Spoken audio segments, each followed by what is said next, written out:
están poniendo en función de fisiología, de la fisiología están poniendo las fechas, me dijeron varias. Bueno, entonces el 21 de octubre. No, 21 no. Bueno, digan. No, más cerca de fines, yo diría. 28. Es el día de la primavera. ¿El 28? Ya pasó la primavera. Pasó el lunes. No importa, volvemos a festejarlo. Ojalá tuviésemos un mes más. No, porque festejamos a full. Ah, sí. El 28, bueno, digo yo. El 28, vamos, el 28, vamos con el 28. No sé qué les parece. Sí. Perfecto, listo. Después les paso las consignas. ¿Bien? Dale. Bueno, me imagino que están muy cansados todos, ¿no? Muy. Sí. Pero bueno, vamos a hacerlo lo más entretenido posible. Vamos a compartir un poquito de pantalla. Circulatorio.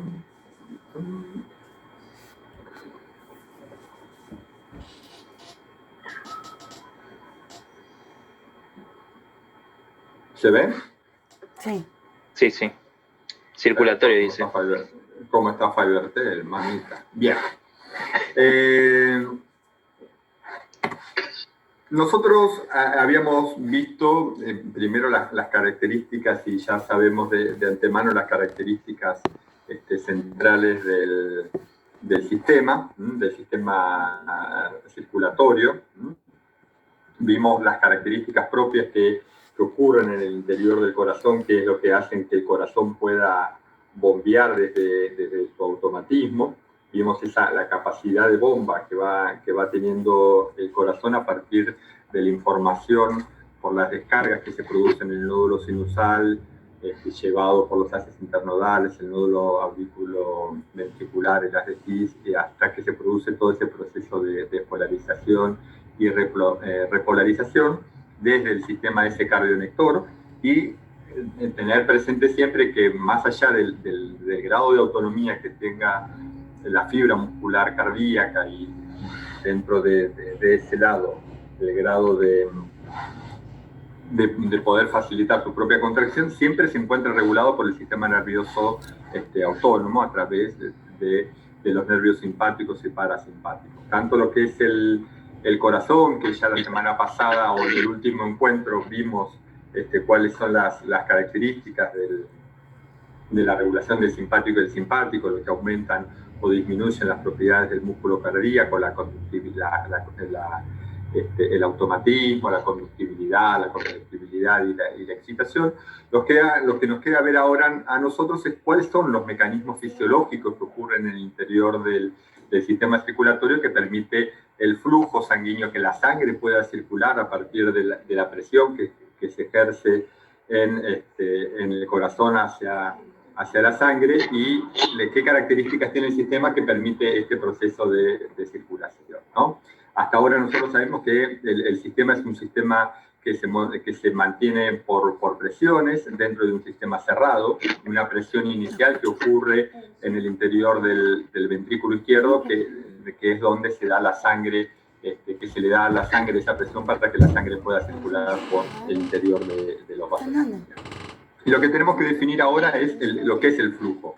Yo puse en el PowerPoint algunas cuestiones como lo más sobresaliente que tienen que ir sabiendo y poder ir relacionando para poder entender y cuáles son los mecanismos, la seguidilla de procesos que ocurren en el interior del sistema. Bien, entonces el flujo es esa cantidad de sangre que pasa por un punto determinado de la circulación en un determinado tiempo, y tiene que ver con el gasto cardíaco en general, que es nada más ni nada menos que el volumen sistólico, la cantidad de sangre que sale en el corazón por cada sístole multiplicada por la frecuencia cardíaca. Para que este flujo exista, para que exista un movimiento de sangre en el interior de este sistema cerrado, vascular, ¿no? Tienen que existir como dos elementos importantes en donde vamos a rondar toda la clase. Una que es la diferencia de presión que ocurre en diferentes lados del sistema para que la circulación de la sangre pueda avanzar, Y después es la dificultad de la circulación que otorgan los vasos sanguíneos. O sea que los vasos sanguíneos ejercen una determinada resistencia a la sangre que impide o que genera un determinado impedimento para que la sangre pueda circular por todo el árbol arterial, capilar y venoso. ¿Bien? ¿Hasta acá dudas? No. Yo tenía una duda con la bibliografía, porque vos nos pusiste el nombre de los capítulos según tu libro, tu edición, y no coinciden mucho con los nombres de los libros, de los capítulos de la edición que nosotros tenemos. Y no sé si vos, ya te digo, ¿cuál era el que nos había dicho? El 20 y 21 era el que nos habías dicho. Y uno era circuito, ¿cómo era? ¿Lo tienen alguien por ahí? Y yo creo que era el 14 y el 17, pero no estoy muy segura. Creo que uno era visión general de la circulación biofísica de la presión, flujo y resistencia, y el otro control local y humoral del flujo sanguíneo por los tejidos, pero no estoy segura que sean exactamente esos contenidos.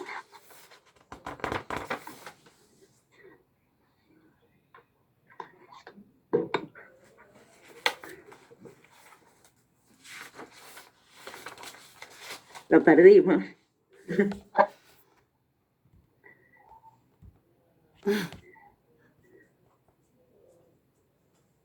Ahí estoy, estaba silenciado y me había dado cuenta que silencié porque empezaba a acoplar. Tiene que ver con eso lo que me dijiste, Marinés, con esos...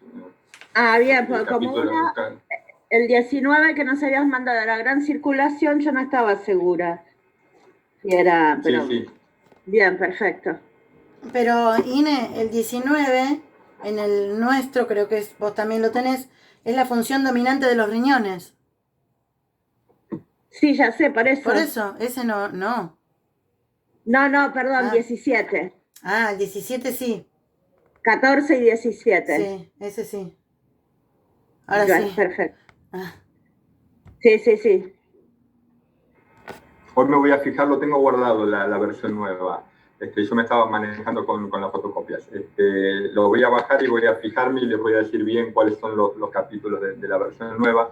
Pero lo que tengo entendido, los capítulos no cambiaron de nombre, sí cambiaron de distribución dentro del libro, por eso cambió el número de capítulos, pero me fijo hasta ese...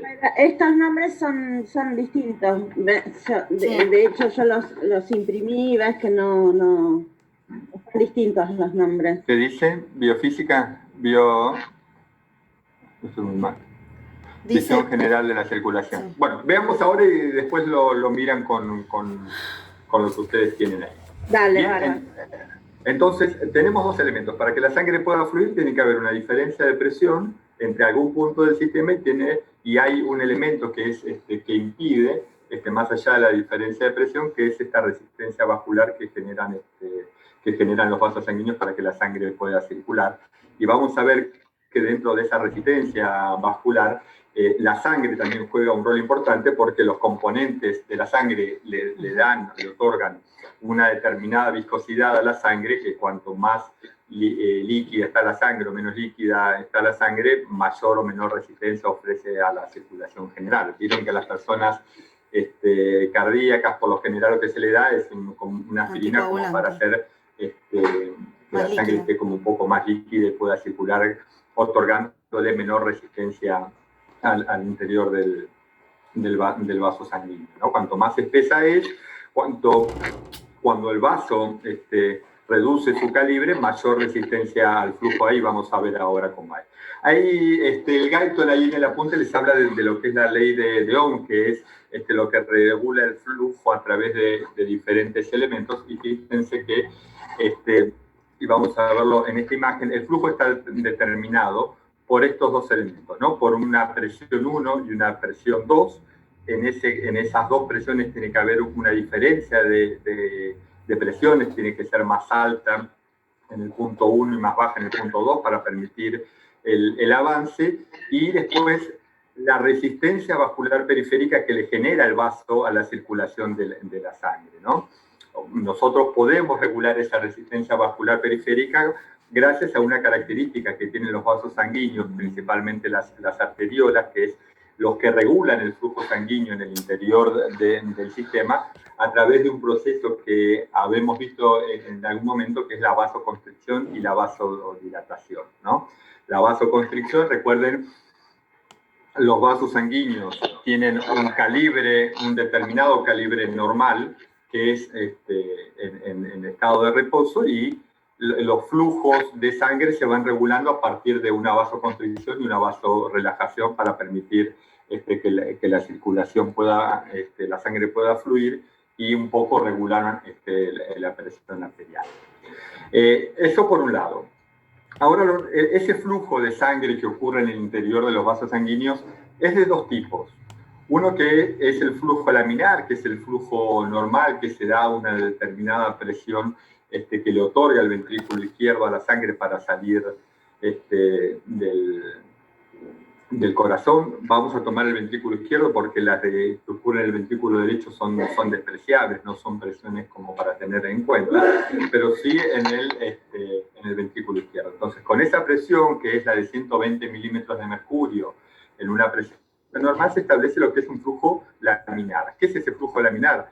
La sangre, como está abajo en el esquema de abajo, la sangre se va adhiriendo a las paredes de los vasos, ¿no? Cuanto más cercano está la sangre a la pared del vaso, mayor resistencia ocurre, y donde la sangre va teniendo una velocidad mayor es en la parte media, ¿no? Donde no hay casi resistencia a que la sangre circule, porque la que está adherida a los vasos sanguíneos es la que más resistencia tiene, y la que está en la parte central es la que tiene mayor velocidad otorgada por la presión que la sangre fue saliendo desde el ventrículo izquierdo o derecho, en el caso de la que va hacia a los pulmones. En el caso de arriba, ante un cambio de presión, ¿no? Ante un aumento en la velocidad con que la sangre circula por el interior de los vasos sanguíneos, se puede modificar el flujo de la sangre y transformarse en un flujo turbulento. Entonces, el aumento de la presión arterial y la velocidad que se le imprime a la sangre es lo que puede otorgar un cambio de flujo y establecer un cambio de flujo turbulento, donde las partículas que forman parte de la sangre se muevan en todos sentidos sin tener un sentido lógico como el que tiene ahí abajo. Y esto es principalmente en los vasos pequeños es peligroso, porque ¿qué pasa? Este flujo turbulento se puede dar porque hay un aumento en la presión, pero también puede ser que una placa de colesterol en un vaso sanguíneo haga que la sangre choque sobre esa placa de grasa y pueda modificar el flujo turbulento. ¿Y un coágulo, profe? Claro, y eso puede desencadenar un coágulo. Claro. El flujo turbulento en un vaso sanguíneo, y más que nada en una arteriola o en un vaso capilar, puede producir un coágulo sanguíneo y la trombosis. Claro. Por eso siempre es importante que la sangre tenga una determinada características biofísicas que ahora vamos a ver en cuanto a lo que es lo que permite la circulación, y para permitir un flujo laminar. Ese flujo turbulento que se encuentra ahí arriba es esa modificación por un aumento de la presión o por algún elemento que entorpece la circulación de ahí, y puede llegar a ser preocupante porque puede producir lo que es un coágulo sanguíneo a nivel de Profe, en mi caso fue el COVID que lo provocó. Eso. Y puede ser, claro. Sí. ¿Por qué? Porque la cascada de la coagulación, que es un proceso homeostático que ocurre en todo el cuerpo para compensar para mantener este sistema abierto, se puede desencadenar, ya sea porque el vaso se rompe, se puede desencadenar por un aumento del flujo, o mismo porque la sangre queda tan espesa, claro, que los factores que activan la coagulación se activan en el mismo vaso sanguíneo por más que esté cerrado. Sí. ¿No? Entonces eso puede producir entonces el flujo turbulento, que lo que hace es alterar la circulación general de la sangre. Entonces vamos a definir lo que es la resistencia vascular periférica, que es la resistencia a la dificultad de pasar por el curso de un vaso sanguíneo que tiene la sangre, y cuanto mayor sea la resistencia periférica, y esa resistencia periférica, mejor dicho, está dada por las arteriolas. Las arteriolas son las que tienen mayor cantidad de tejido muscular liso, que ante una información procedente del sistema nervioso simpático, principalmente, es lo que va a producir el aumento de disminución del volumen del vaso sanguíneo, que ahora vamos a ver cómo afecta la resistencia periférica. Bien. Y definimos otro concepto más, que es el de conductancia, ¿no?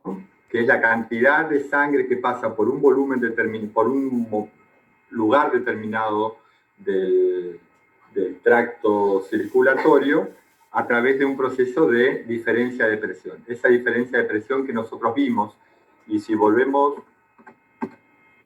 un poquito al esquema general, dijimos que en el interior de la aorta, principalmente del ventrículo izquierdo, la presión máxima es de 120. ¿Y a qué me refiero con presión diferencial? La presión en el interior de la aurícula derecha es aproximadamente, llega a ser hasta de 0, ¿no? Cuando las aurículas se encuentran relajadas y se produce ese retorno venoso. Entonces, a esa diferencia de presión es la que estamos hablando, la que permite el flujo sanguíneo. Cuanto yo más eleve la presión acá, mayor va a ser el quiebre entre las presiones, que ahora vamos a ver qué es lo que pasa, qué es lo que va a permitir que la sangre fluya por el interior de los vasos sanguíneos. Pero siempre, a medida que yo me voy alejando del corazón, ¿y qué pasa con los vasos sanguíneos? Se van haciendo más chicos. A medida que me alejo. Se hacen más chicos. ¿Qué pasa con los vasos sanguíneos a medida que yo me voy alejando del corazón? En términos de calibre van perdiendo el calibre. Bien, van perdiendo calibre, se van haciendo cada vez más finos, y eso lo que hace es aumentar la resistencia vascular periférica, ¿no? Y lo que, por eso ese cambio de diámetros en los vasos sanguíneos es lo que me permite que la sangre, poder permitirle al sistema regular la presión arterial. O sea, si a mí me aumenta la presión arterial, mi mecanismo de compensación va a ser la periferia, produciendo vasoconstricción o vasodilatación para permitir el aumento o la disminución de esa presión arterial como mecanismo compensatorio. Bien. Un poquito en esta diapositiva tienen ahí como el calibre, ¿no? El calibre de los vasos sanguíneos va aumentando. Fíjense cómo va aumentando ante una misma presión de 100 milímetros de mercurio, que es la presión media que hay a nivel de la aorta. Fíjense, dependiendo del calibre que tengo del vaso sanguíneo, cómo aumenta el flujo de sangre que se mueve a lo largo de ese vaso sanguíneo. Bien. Y otro elemento que tiene que ver con la viscosidad de la sangre y la resistencia periférica tiene que ver con el hematocrito, ¿no? Que es la cantidad de glóbulos rojos que yo tengo por milímetro cúbico en sangre. A mayor aumento de la viscosidad, hay un aumento puede llegar a ser producido principalmente por un aumento del hematocrito, que lo que hace es aumentar la fricción de la sangre contra esos vasos sanguíneos, ¿no? Y como les decía recién, esa viscosidad se hace más complicada a nivel de los vasos pequeños, porque ahí es donde se puede producir una trombosis, y cuando se produce una trombosis en ese sector, la presión arterial desciende, ¿no? Porque cuanto más resistencia periférica hay, menor es la presión arterial, que vamos a ver en un rato. Entonces, ese hematocrito puede aumentar por lo que se llama la poliglobulia, que es el aumento de la cantidad de glóbulos rojos que son mecanismos compensatorios en la altura, por ejemplo. Saben que cuanto más en la altura subimos, mayor cantidad de hematocrito porque hay menor cantidad de oxígeno como mecanismo compensatorio. Y otro elemento son las proteínas que se encuentran disueltas en el plasma, que tienen funciones inmunológicas, como las globulinas alfa, beta y gamma, la albúmina, el fibrinógeno, que es una proteína que interviene en la coagulación. Y es importante porque estas proteínas son las que me van a permitir mantener esto. La albúmina principalmente permite o mantiene una presión colidosmótica. ¿Qué significa eso? ¿Alguien sabe qué significa esto de presión colidosmótica?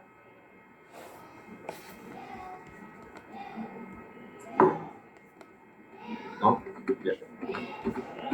Vamos un poquito para atrás. Presión coloidosmótica. Acá. ¿Saben que el proceso más importante en todo lo que es el sistema circulatorio ocurre en este lado del árbol circulatorio, que es en la parte de donde se produce la capilarización, ¿no? Porque es ahí donde se produce el intercambio de sustancias entre la sangre, el intersticio y el medio, y entre el medio de una determinada región y a la inversa.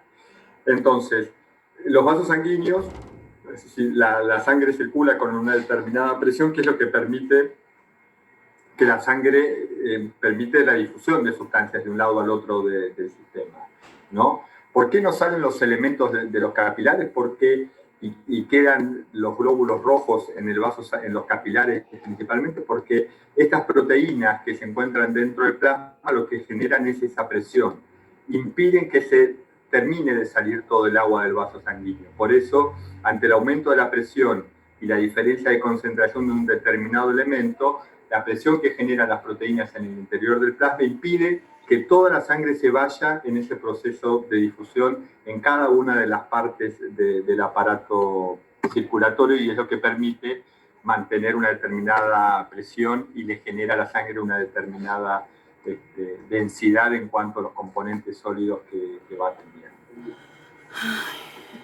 ¿Dudas? No. Bueno. No, profe. Bien, perfecto. Vamos a hablar un poquito entonces de lo que es la presión y el flujo.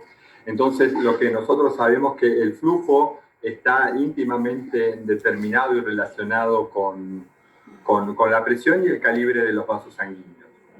Sabemos que, por ejemplo, si la presión cae por debajo de los 130 milímetros de mercurio, el flujo desciende rápidamente, o sea, porque la presión de 0 en la aurícula derecha yo no la puedo modificar porque es una presión como estática ahí.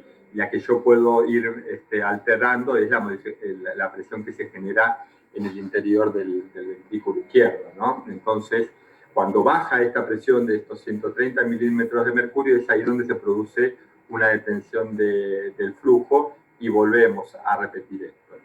Esa detención del flujo o ese aumento de flujo está dado por la diferencia de presión entre arteria y vena y a lo largo de todo el árbol circulatorio que vamos a ir a ver ahora, es lo que permite el flujo, y el diámetro principalmente de los vasos sanguíneos.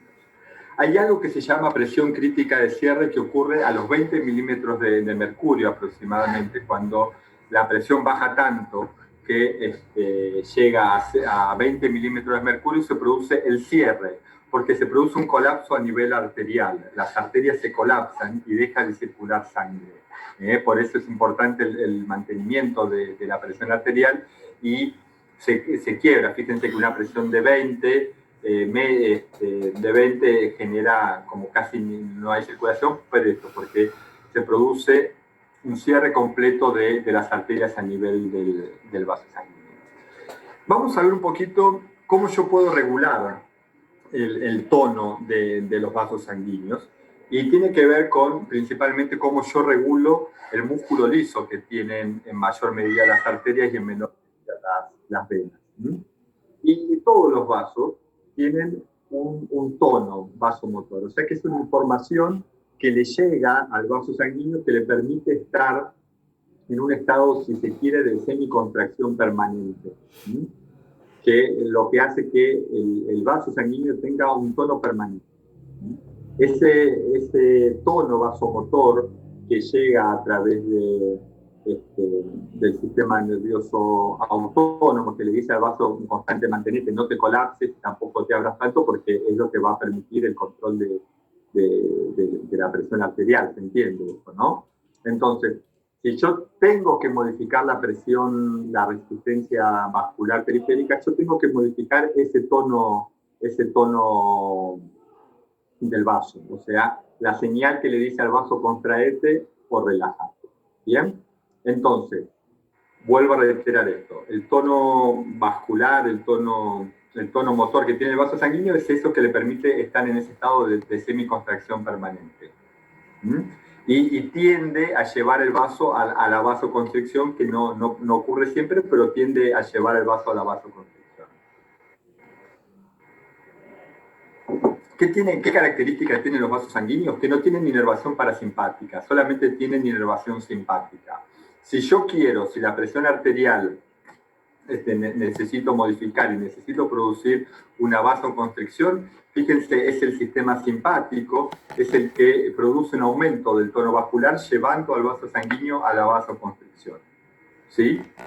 Entonces, el efecto contrario en el vaso sanguíneo no es la acción del parasimpático, sino es la inhibición por parte del sistema en la inhibición simpática. Yo regulo la contracción simpática y el tono muscular disminuye llevando el vaso hacia la vasoconstricción. ¿Bien? Bueno, entonces este fenómeno es el que nosotros estamos viendo. Estos dos mecanismos, la vasoconstricción, que es la disminución del calibre, o la vasodilatación, es el aumento del calibre, tiene que ver con la acción simpática o la regulación de ese tono vasomotor que tiene el vaso sanguíneo para regular uno de los factores que tiene que ver con permitir la regulación de la presión arterial y permitir el flujo constante dentro del sistema. ¿Bien? Y acá entonces vamos a ver cómo es esa diferencia. Ahora nos metemos en la diferencia de presión, ¿no? Fíjense, las arterias transportan la sangre a una alta presión, que es la que sale por el ventrículo. A medida que nos vamos alejando del árbol circulatorio, recuerden que la centrífuga, perdón, la división, a medida que nos vamos alejando, se van haciendo más calibres. Tiene aproximadamente una presión media de 100 milímetros de mercurio a nivel de las arterias, de las grandes arterias. Cuando llegan a las arteriolas más pequeñas tiene una presión de 55. Cuando la sangre llega a nivel arteriolar, la presión va en esos 55 milímetros de mercurio, y a nivel capilar tiene unos 30 milímetros de mercurio. Fíjense cómo la presión se va disminuyendo, y siempre voy teniendo una diferencia de presiones de un punto al otro del sistema. Salí de 120, me fui a una presión de 100 aproximadamente, llegué a las arteriolas, ahí al punto de los capilares, a una presión de 55. A nivel de los capilares la presión es de 30 aproximadamente, o sea, la presión que ocurre acá es una presión acá estamos en 55, acá es una presión de 30, fíjense cómo va disminuyendo, va modificándose la presión arterial. Llega a nivel de las vénulas, cuando las vénulas se empiezan a unir para formar las venas más grandes. En este punto es una presión de 10 milímetros de mercurio para llegar a la aurícula derecha con 0 milímetros de mercurio de presión, y ahí tenemos cerrado completo el flujo de diferencia de presión para que la sangre pueda circular. ¿Bien? ¿Dudas?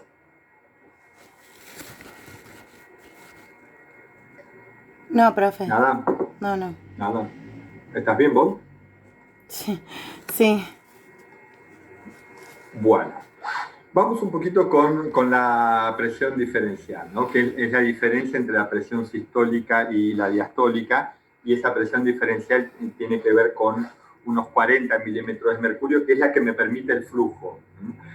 Ustedes van a encontrar ahí en el apunte una presión media, que es la de 100 milímetros de mercurio, que es la presión media a nivel de la arteria aorta, que es lo que permite que la sangre salga del corazón. Acá es esta presión diferencial es la que permite el flujo por todo el sistema y tiene que ver la que está dada entre la sistólica y la diastólica.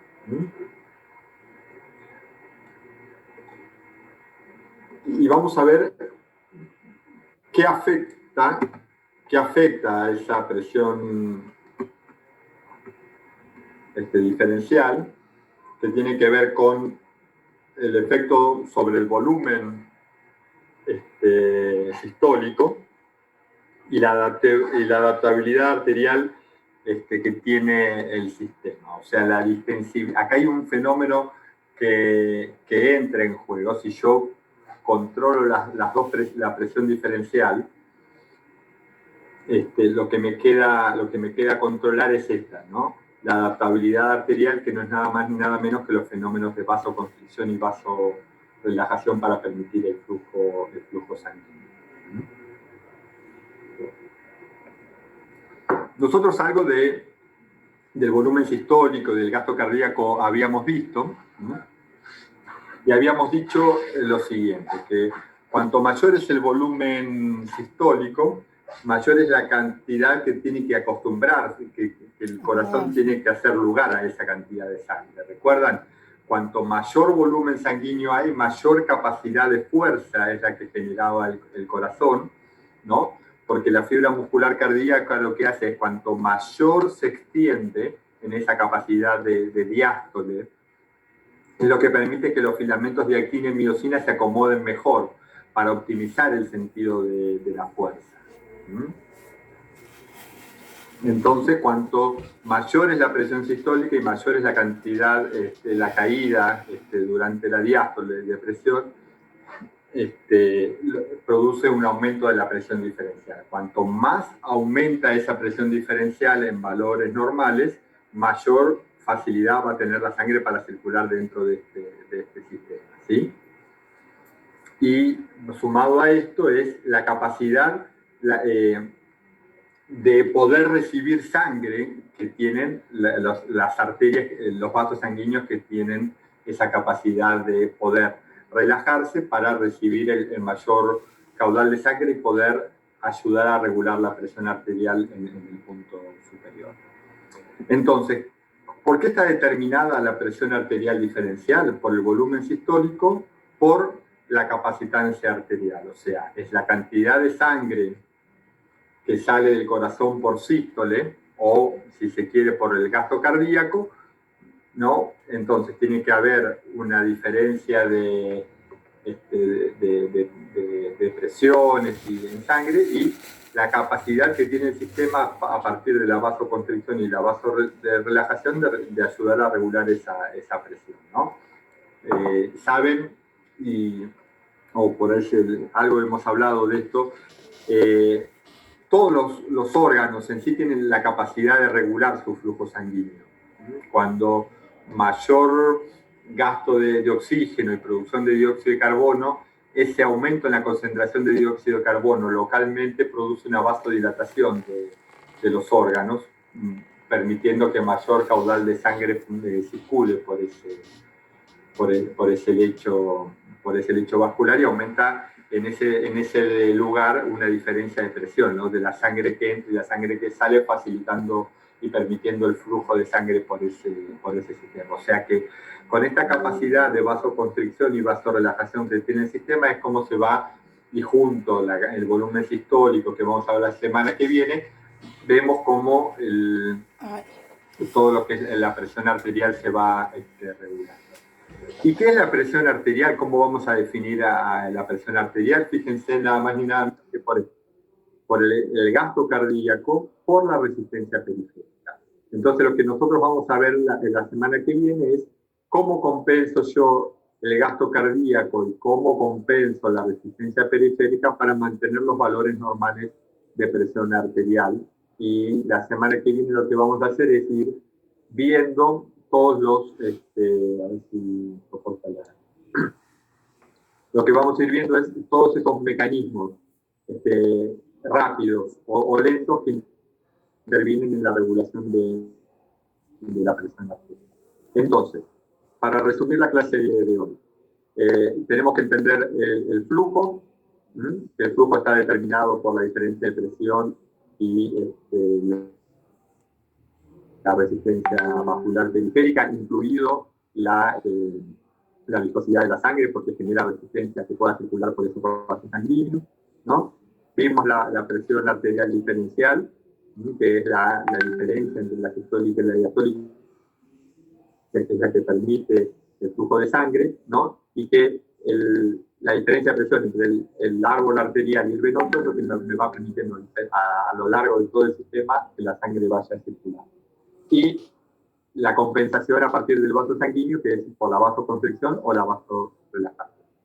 Sabemos que el vaso sanguíneo siempre tiene un calibre constante que está dado por descargas que le llegan al vaso sanguíneo, a la musculatura, que le permite tener un vaso de contracción semipermanente.